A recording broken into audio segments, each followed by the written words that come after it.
Profit or loss on disposal. A company purchases a machine with an expected useful life of 6 years for $1,500.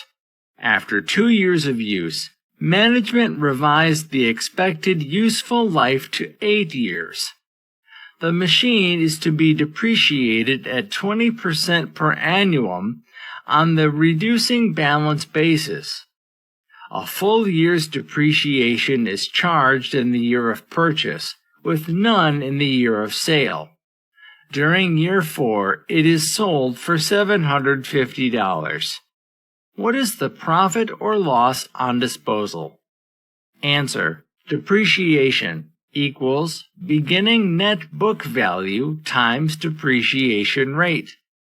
Carrying amount: net book value equals cost minus accumulated depreciation, or carrying amount, year N, equals cost times 1 minus depreciation rate.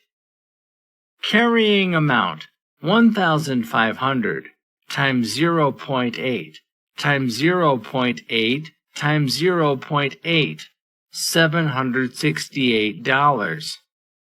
Proceeds of sale: $750. Loss on disposal: $18.